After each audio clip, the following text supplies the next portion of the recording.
The following is a presentation of the Matt Talk Podcast Network. It's better than indoor plumbing. It's better than electricity. It's better than the thermos bottle. That's right. It's the 2017 Matt Talk Online Digital Fan Guide Division I Preview, simply calling it The Guide. Over 200 pages digitally delivered to you March 14th. Pre-sale, pre-orders, available now. MattTalkOnline.com/FanGuide17. Listening to this show, you will get $5 off if you use the offer code PODCAST. That's PODCAST. Offer code when you buy it at MattTalkOnline.com/FanGuide17. Over 200 pages of facts, stats, history. Every single wrestler competing in St. Louis, every single score all season long. History, 4-time All-Americans, 3-time national champions. Who's got the most All-Americans all time? Which coach has the most titles? How do they rank top 10? Everything in this guide, digitally delivered, optimized for your tablet and iPad, but it works just fine on your computer. And if you feel like going to Kinko's, you can print it out. It's going to be a lot of paper. But anyway, retailing at $19.99. You listen to this show, and any show on the Matt Talk Podcast Network with regularity, use the promo code, I'm going to say it really lightly now, podcast. Yep, use podcast. That way I know you're listening. You'll save $5. It is worth it. ESPN loves it. You've heard my sound bites on other shows about how much Adam Amin used this thing when he was with ESPN. I'm going to stop belaboring the point right now, and we'll get to our show. But MattTalkOnline.com/FanGuide17, the guide. This thing, the most unbelievable Division I preview guide ever assembled, and it just keeps getting better every year. You'll want it for your fantasy contests. You'll want it for your knowledge bombs. You'll want it sitting there in the arena going, okay, hey, who's this guy? Boom, there he goes. Also got tweet your direct social media stuff right to it. It's an interactive guide. You'll be able to pop up a podcast that's related to who's going on and what's going on. You'll want to get this. MattTalkOnline.com/FanGuide17, promo code podcast. Save yourself $5. You will not regret it. You've always got time for Short Time. Hey, it's Mario Lopez. David Taylor. Brett Metcalf. Johnny Hendricks. Tony Ramos. Bubba J. Mike Golick. Matthew Modine. The one and only Chael Sonnen. And you are listening to the one and only Short Time Wrestling Podcast by the often imitated and never duplicated Jason Bryant.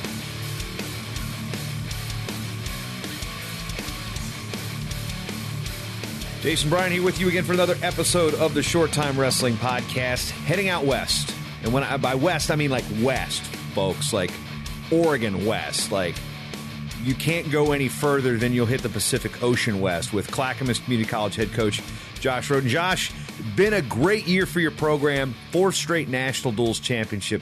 5 championships in the last 7 years as far as the dual meets go. And this is big news for your program, capping the first undefeated season in school history, 17-0. So this is why you're back on the program. So welcome back and congratulations. Yeah, thank you, man. I appreciate you for having us, and it's been a nice run this year. The kids have done a great job. We talked about this last year when you were on the program about the sustainability and trying to keep a program mantra along when you've only got kids for 2 and at most 3 years. What struggles do you have to go through year to year to kind of, you've got 4 straight titles, and this is the case. There wasn't a single guy that was involved in 4 of those teams because it's junior college. You got 2 years of eligibility. Yeah, man. Honestly, you kind of hit it there. You're sitting around as the continuity, trying to get guys to buy into the same exact idea, philosophy, kind of molding and sort of convincing the kids that, hey, this plan's going to work. This is how we're going to train. These are the cycles that we're going to train in. And then, hey, you guys put it into practice because it's worked in the past. And so really that's a large part of the fall. It's just getting kids to believe in and buy into what we're doing. Now, one thing I learned while researching some of the junior colleges within the country, and they're not everything is always under the NJCAA banner. Clackamas, you guys are out in the Pacific Northwest. The school itself is actually part of another junior college athletic association. So explain the dynamic of how schools like Clackamas and Highline and North Idaho work within the NJCAA model. Yeah, so we each sponsor and include Southwest Oregon in that one sport that's wrestling. Southwest sponsors, I believe it's golf and swimming or something like that. But we have NWAC, Northwest Athletic Association, is all the rest of our athletics. And so they have like recruiting boundaries, limits. So there's a number of different challenges, throughout our athletics departments and across, the platform in terms of what's it look like, how does it work for each school. And that's not to mention the California junior college system, So, I mean, there's lots of different moving parts, I think, in the NJCAA or in the junior college level that a lot of people aren't, necessarily aware of, unless you're really, really an avid follower. So. Yeah, like one of those. What are those type of situations? I mean, we've talked with Dave Pacheco and Donna Gary down in California about what the California community college system is. Their boundaries are kind of open now, where they used to be basically you had a district. What's it like for what in theory what should be a wrestling program that has that type of unique situation, like you said, Southwest Highline, North Idaho yourselves, even Grace Harbor's a part of that, but they're yet to compete in the NJCAA. Correct. Yeah, they actually, I believe, compete in the NCWA. Yes. There you go, NCWA, and so for our school, the rest of the athletics department, it's a Montana, Washington, Oregon, Hawaii, California. I believe they include Nevada and Alaska in there. So literally the West is where they can recruit from. And then for us specifically, it's like states that touch us, and they include one or two others that they can give scholarship to. And so they do limit them and how they can recruit them and go about that kind of thing. So it's a lot different than, say, what we're doing where, the world is open and go find them and then try and give them, scholarship money based on a lot of different factors. Just like at the Division I level, there's the haves and the have-nots and partial scholarships and fully funded programs and those types of things. But at least, for us, we get to go out and try and find some guys and help them, get on campus and be a part of what we're doing. Yeah, because you wonder how guys from Pennsylvania and Maryland end up in Oregon City, Oregon. Yeah, man. Well, one, it's like God's country out here, So, I mean, it's pretty easy. You got the plane. There's Mount Hood. You said it in the open, the Pacific Ocean. Beautiful. We got a couple of days with them, so we try and mash out as much as we can. We get Voodoo Donuts, some of the places you see on diners, drive-ins, and dives, and make it a nice trip for them. And that helps. Kids get out here. Robbie Rizzolino got out here. I remember him. His mom came out and.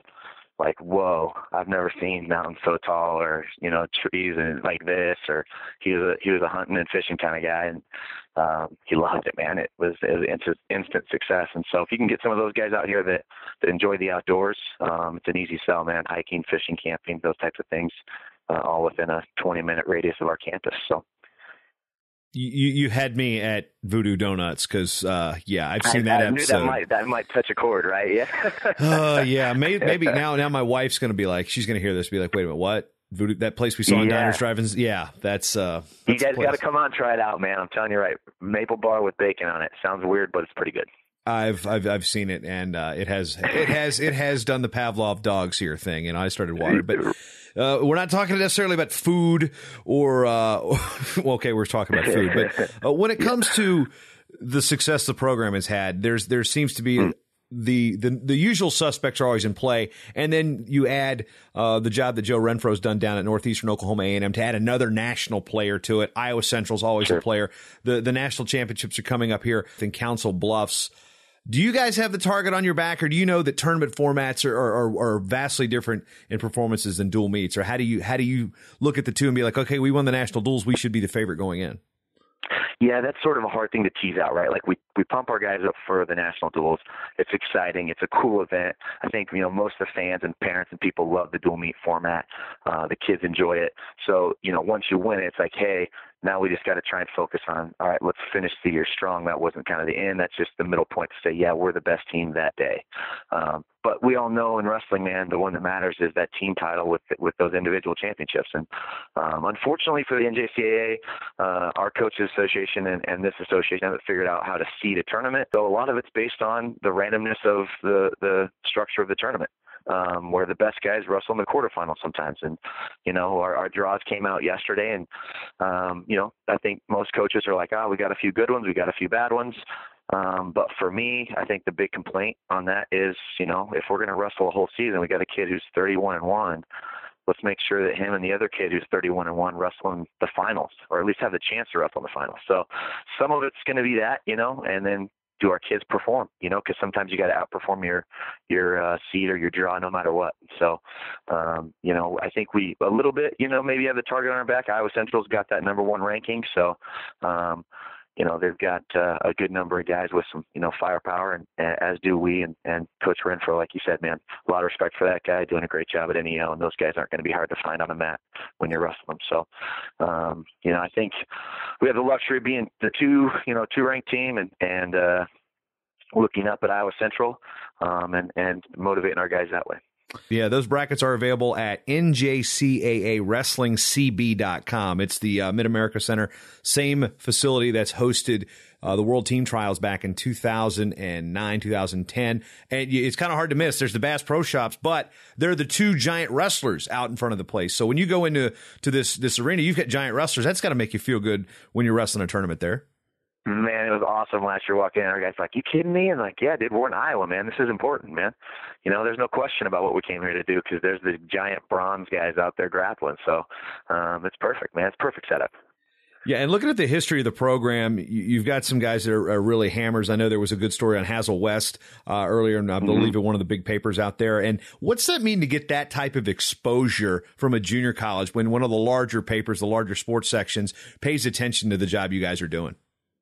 Man, honestly, it's invaluable, because you get your casual fans. Oregon, not a lot like the Midwest, where there's your really hardcore wrestling people, and then our fringe people.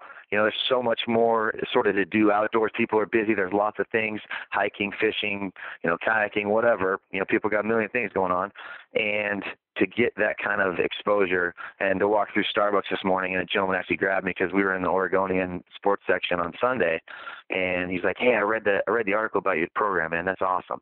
And to have that happen, for our kids to pick that up on social media and see their name in print and being interviewed by people, Andrew Greif wrote one of the recent ones about us, and he's the beat reporter for the Oregon football program. So, they follow that stuff. They know it. They probably follow a guy on Twitter and stuff like that. So it means a lot to them. It's a nice, pat on the back for the job we've been doing, for the job that they do, the time, the effort, the energy that they put into wrestling.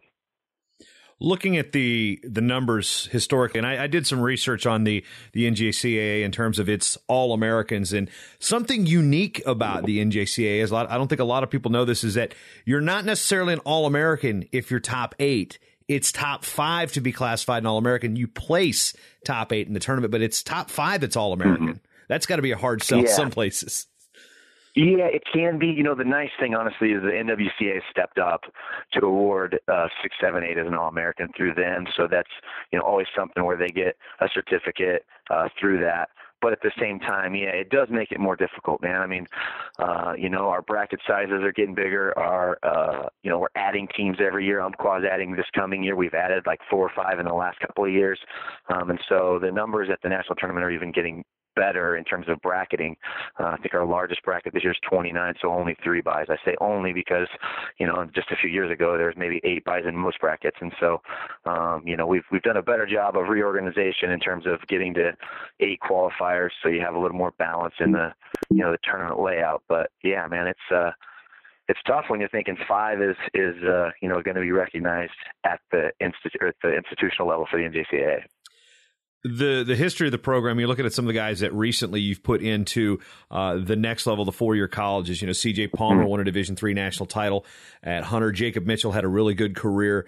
Division II, Trent Noon wrestled at Northern Colorado. Elazar DeLuca is now at Rutgers. There's mentioned Robbie Rizzolino earlier.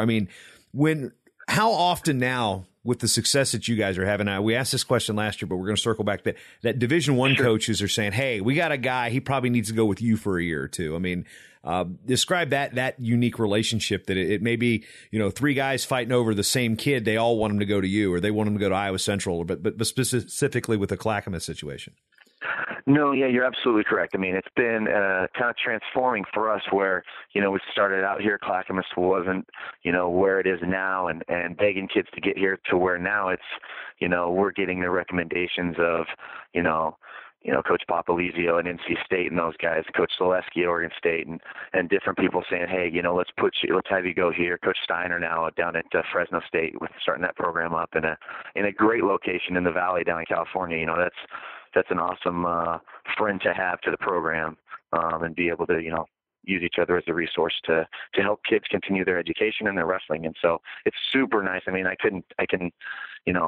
come from the place where I'm begging kids to come be a part of the program to where now, some of the best coaches in the country are recommending kids to us.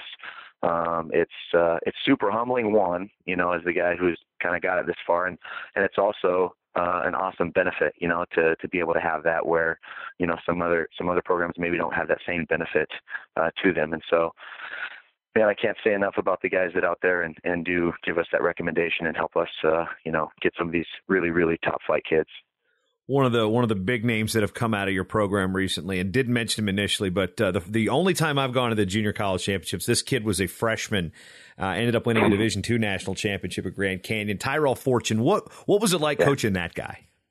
Man, it was so much fun, right? Like, and initially as a younger coach, I think he was the first guy we really got that was a big name, and so part of it was, getting used to the idea that he's just, the kind of good where we don't have to coach him up as much in the corner. We can just let him kind of go out, do his thing, look at, scouting guys and talking about things. And some of it for him, dude, it was just him. Like, it was in him to be that good, no matter who he was wrestling, when it was, where it was at. The bigger the stage, the brighter the lights, the better he performed. And I believe the year you were there, I think he had 5 matches and pinned them all. He wrestled a total of 7.5 minutes or something that year.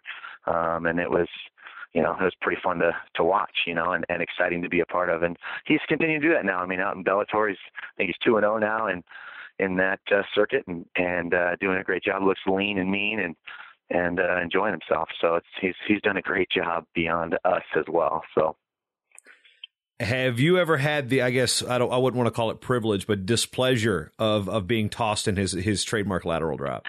Oh, man. So good question, right? Like, we're in the wrestling room, his second year with us, goofing around, and he hits me with it. We have like sort of a median that comes out of the wall, if you will, and my head hits it. The only time I've been literally knocked out in the wrestling room, laying there, and I wake up, he's over the top of me. Coach, you okay? Coach, you okay? And I'm like, yeah. What's going on? Trying to get my wits about me. He's like, man, I was so worried Mrs. Rhoden was going to be so mad at me.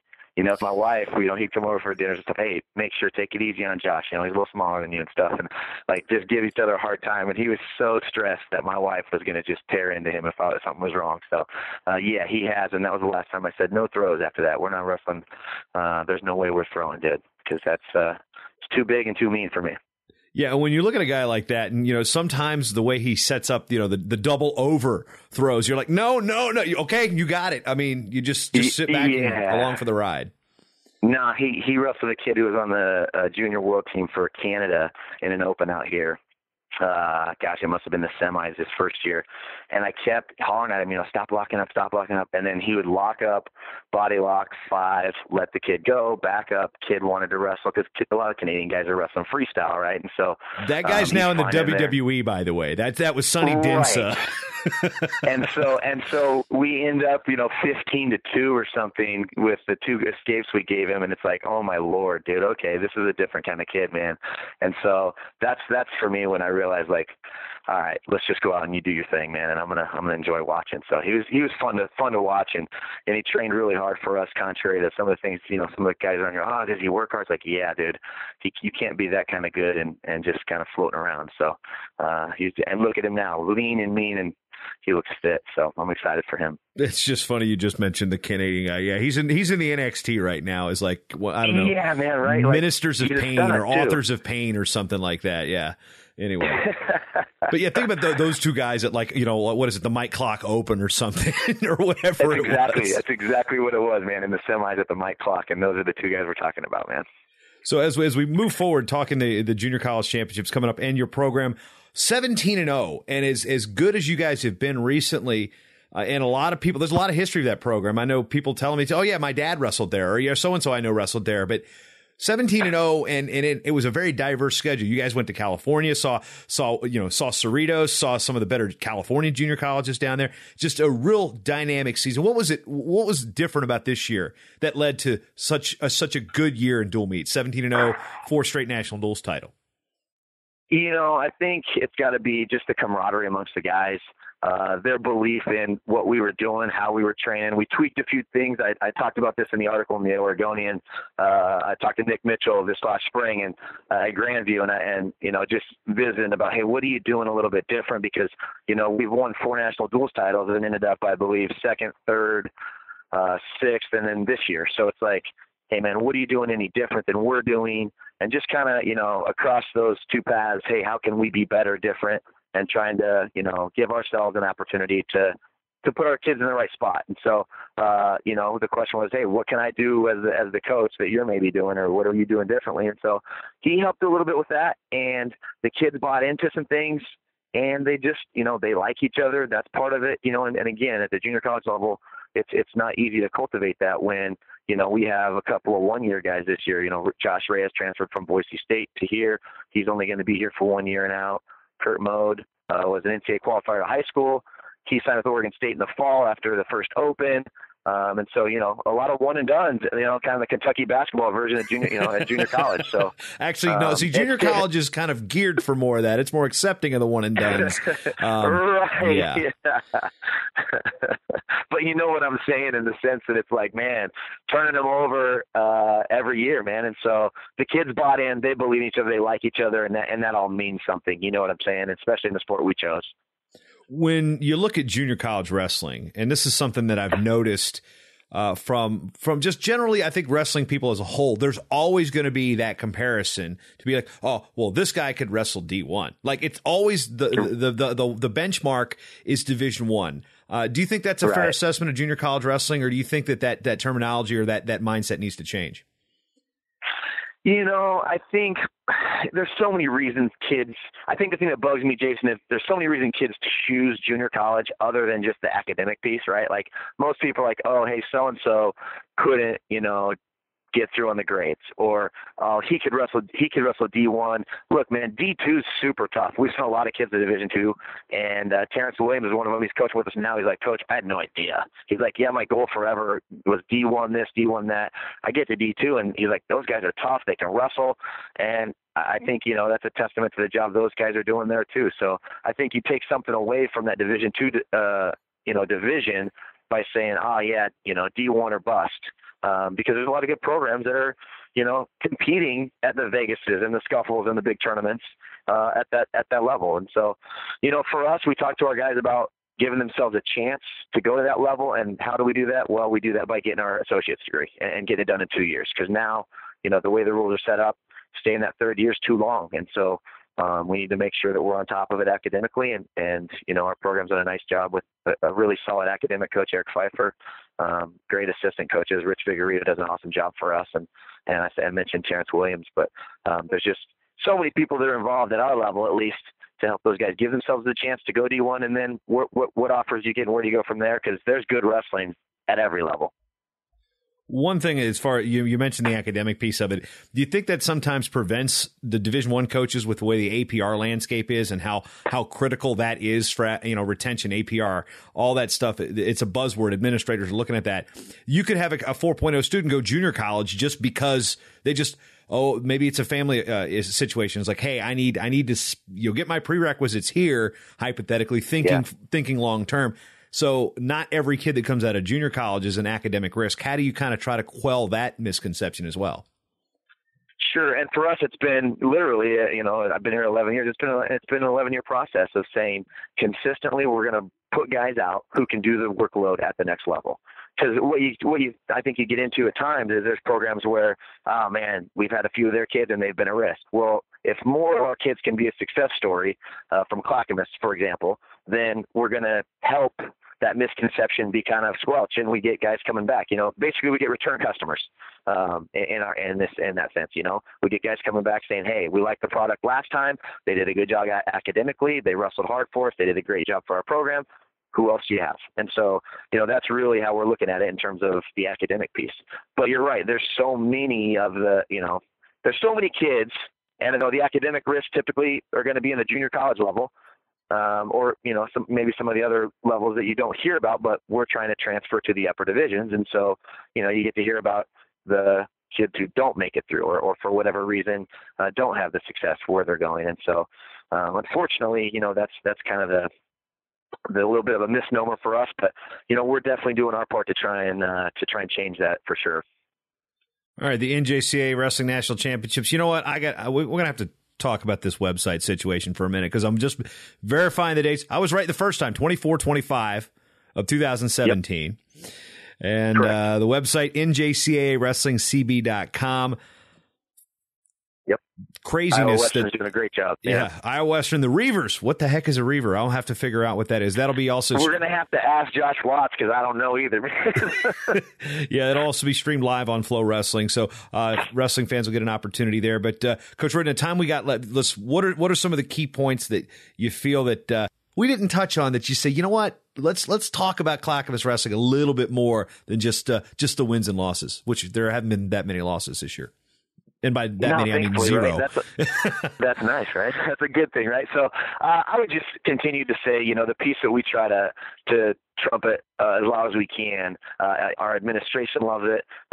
People in the news here have loved it. Is just the academic piece. I mean, our starting kids had a 3.19, almost 3.2 GPA this year. All of our 35 kids on our roster were academically eligible. I think we only had 3 Ds across 35 kids, and we're talking about kids that are typically at-risk population. So I just got to give a huge shout out to our academic advisor, PJ Martineau, and Eric Pfeiffer, who, like I said, is our academic coach, and he's actually a sociology professor here, so he volunteers his time with our team. And so just the group at Clackamas, who's just really bought in and loves what we're doing and has wanted to be a part of it, and the kids are buying into what these people are telling them and following that model to a successful career path beyond here and beyond their 4 years is invaluable. You got to have that every place where you're successful. It's not just one person. It's a group of people that are helping these young men become successful adults. So I think that's something that we've done a pretty decent job of here, and we'll continue to do a good job of in the future. You can also threaten people, if you don't root for Clackamas, Matt Linland and Tyrell Fortune will come hunt you down. Yeah, man, we've got some good alums that are pretty tough, right? Like kind of mean and scary and tough. So, you definitely you gotta wear your Clackamas gear the next couple of weeks. When you click on Flow for the Junior College Nationals, make sure and root for our guys. We've got 9 guys in there, and all of them are pretty tough. So hopefully we can do our job and out wrestle our positions and get ourselves another national championship. Yeah, looking for the first national championship since 2011 after 4 straight national duels championships. Josh Rhoden, thanks for coming on the program. Yeah, thanks so much, Jason. I appreciate the time, man. As we said, Josh Rhoden, the head coach at Clackamas Community College, as they prep for the NJCAA National Championships coming up February 24th, 25th. Council Bluffs, Iowa. You know what? February 24th, 25th, Council Bluffs, Iowa, Mid-America Center. Just look for the Bass Pro Shops before you hit Nebraska. So if you're driving through, I think it's 80 that cuts through there. If you're driving through and you hit Nebraska, you've gone too far. Turn around and go back. So rainy Monday here as we're putting out some, I went 3 episodes on Short Time last week. Not something I typically do, but we had Army-Navy. Kale reached out to have us on, and then we've got some big stuff coming down the pipe. Of course, the chatter about Virginia Tech head wrestling coach Kevin Dresser being courted heavily by Iowa State. So let's start there. Let's just start there. I don't break a whole lot of news these days. If every now and then I might have a tweet, but having known Kevin Dresser for 21 years, and I've mentioned this on the Inside Virginia Tech Wrestling show, but I'll have to tell you a quick story. Mark Vandervoort was my high school journalism teacher. I started taking journalism in high school, as you might expect. I was interested in sports and broadcasting and blah, blah, blah. So naturally, it's yearbook, it's speech class, it's journalism, it's that type of stuff. So Mr. Vandervoort always taught us, especially in sports, when he got on the sports track, that it was always a good opportunity to to get the other side of the story when covering a game story to get the opposing coach, especially when you're at a small paper. Like in our case, the Island Echo was our high school paper. Everything was going to be written from a Poquoson high school point of view. Very rarely did we get the opportunity. You present, okay, well, Johnny wrestled hard and lost. Well, Johnny got tacked. Okay, let's be honest with you. This is kind of also when we get into some of the sports information directors, like, fought hard. You lost 48-0. You didn't fight hard. Anyway, so when Mr. Vandervoort, like, I think I was a junior, and basically explained it, like, get the opposing coach. And that's something that's standard, but when you're 15 years old, you really don't understand what that means. So so basically from every story I really ever wrote from then on in my career, when it was like a gamer that I had the opportunity to get the opposing coach or an opposing athlete, I did. Sometimes bus rides, teams get out of there quickly. That's always my intent. It was always my intent to get both coaches. Sometimes it didn't happen. Sometimes you have to go with I really also hate going with a one-source story in situations where you've got a gamer, you got the coach. Sometimes that's the best you get. You always usually want to get an athlete. But back to what I was saying about Mr. Vandervoort. So he was telling me this. So in 1996, this is my second Virginia duels. I went as a spectator in 95. 96, I'm a junior in high school. Again, blow off school. I've got a media credential. I'm covering the Virginia duels. And my high school's wrestling Western Branch. We're in the national division. If we win, actually, we were wrestling. We got hammered by Woodford County, Kentucky. And this was the place where Joe Carr, who wrestled at West Virginia, and then, the Carr family. Yeah, that same Woodford County. They smoked us in the first round. Then we're wrestling. We beat Hayfield, and then we wrestle Western Branch. I think that's the order of things went. And I tracked down Terry Perdue, who was then the coach at Western Branch, while he was watching one of his athletes, Chris Viola, wrestle for the University of Michigan on a mat. So I tracked down Coach Perdue. I interviewed him there. But the only other chance I got to interview an opposing coach for something bigger than this was at the state tournament in 1996 in Salem, Virginia. Grundy, where Coach Dresser was at the time, just crushed it. I mean, 328.5 team points. This is the best Virginia high school team ever assembled, folks. It was Dresser's last year at Grundy. They just added 215 in Virginia, and they had beaten Great Bridge in a dual meet earlier that year, and the capacity crowd was so big they couldn't have it at Great Bridge. They had to move it to Oscar Smith High School about 5-6 miles away because it had a much bigger gym. That's also the place they've had the 5A, 6A, or in our day, the AAA state tournament in some cases. But so this Grundy team is monster. I mean, we've got a good team at Poquoson. We were second with 167 points, had 9 state place winners, a couple state champs. This was a good team we had.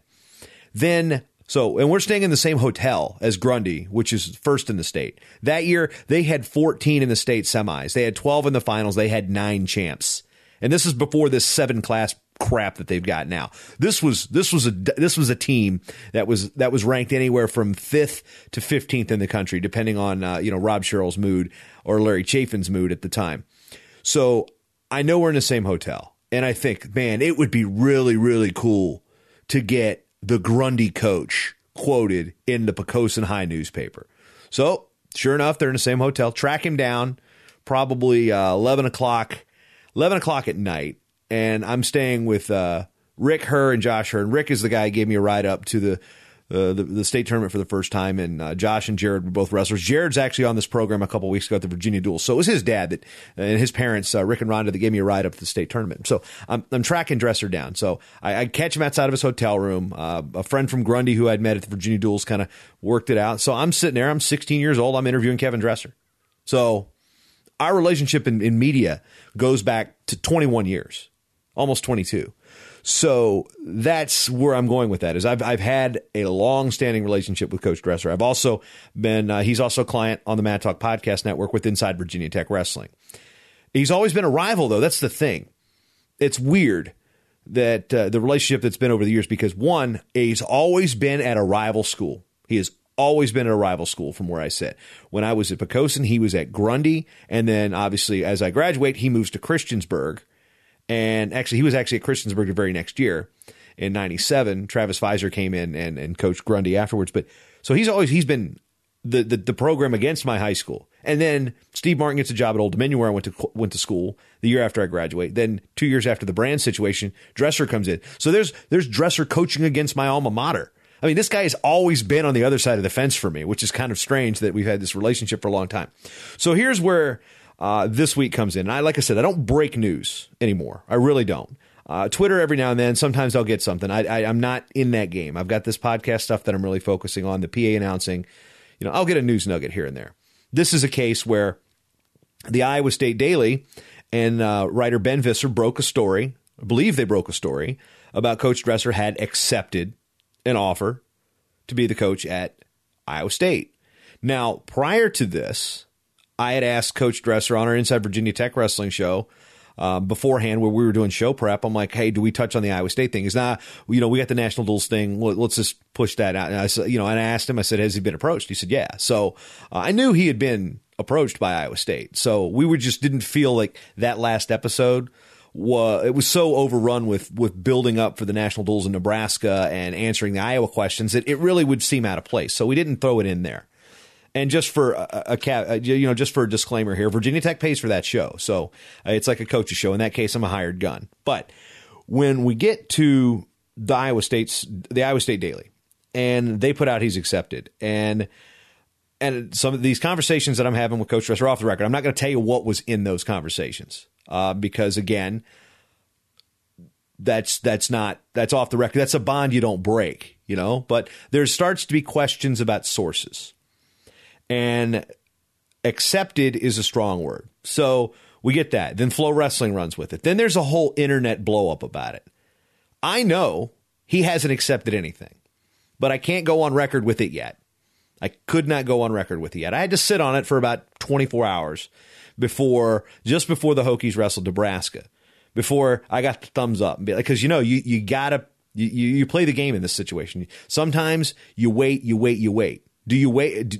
Could I have dropped something out and violated that trust? I'm not going to violate trust for somebody I've known for 21 years and somebody that's a client of mine. So there is a real fine line in the sport of wrestling that we have that's very difficult because if I was working at a daily newspaper and I had this, I'd have run with it. Done. But the thing is in wrestling, it's strange because we have a small group of trained journalists that have good insight. Andy Hamilton has great insight on the University of Iowa. He's got connections that very few in the sport of wrestling have with that program. So, Andy's he's going to break news in that respect, and he did so for such a long time with the Iowa Press Citizen, the Des Moines Register, and now with Track Wrestling. So we look at that. I'm sitting on it because one, I'm waiting for the subject here is like, oh yeah. It's not like I've got an editor to answer to. I'm an independent agent here, so. You got to balance when you put it out. And you cover your friends, that makes it tough. And when you're involved in wrestling in so many different ways, because, I've got to cover things that I'm actually actively involved in. For example, the national duels. I am a freelancer for the NWCA, so I've got to cover that. There are all sorts of gray areas with conflicts of interest in our sport of wrestling. But the problem is we don't have the manpower to have a true separation of people that people don't wear too many hats. Well, anyway, so I've got the only person Coach Dresser's talking to is me here. So at this time, I'm sitting there just waiting, and I'm reading all the Twitter arguments. I'm reading all these arguments. People talk about sources and claims, and we've got this and blah, blah. I stayed out of it because you know what? I'm not going to sit there and beat my chest and put a tease out. Yeah, guess what? I got something you don't. Nanny, nanny, boo, boo. No.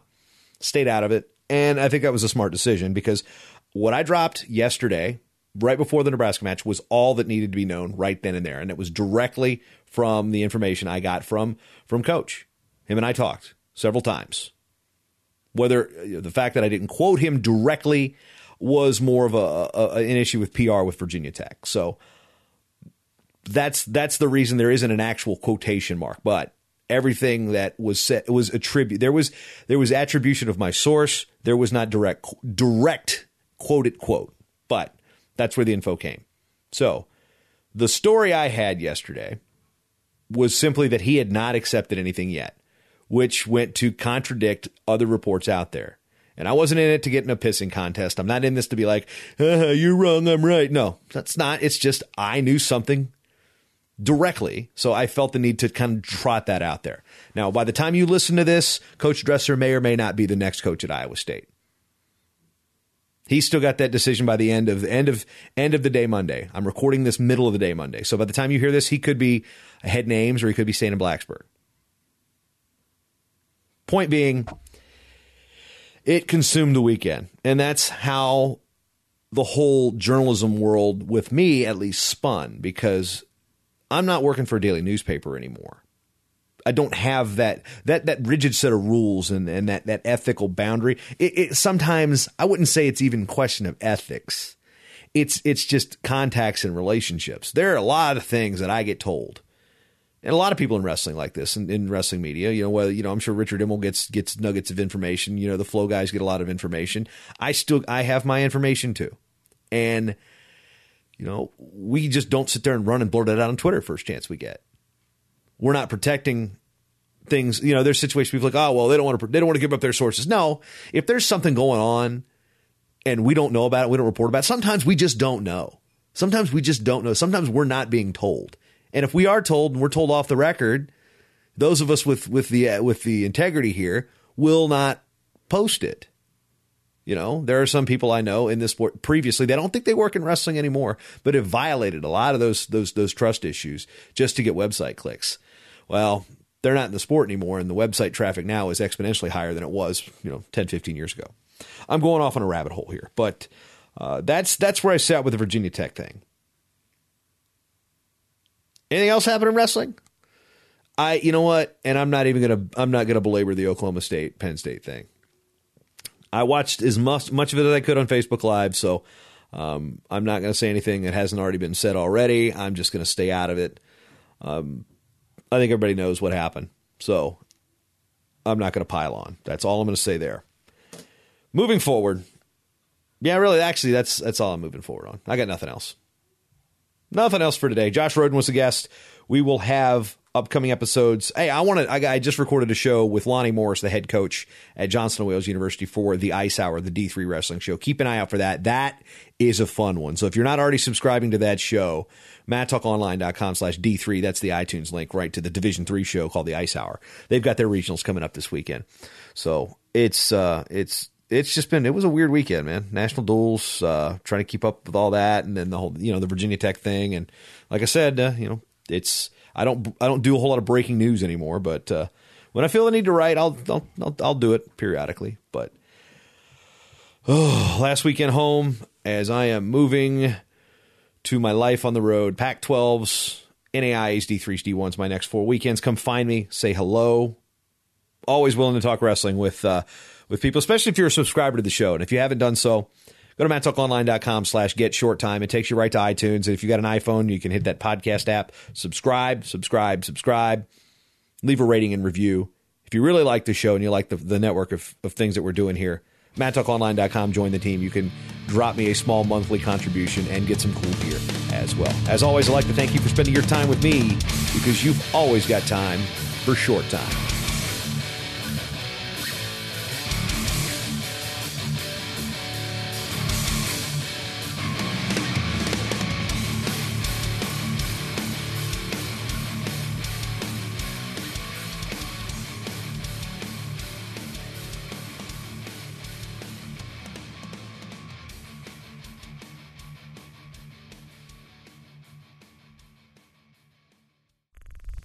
Show is part of the Matt Talk Podcast Network. For more wrestling podcasts, head over to MattTalkOnline.com.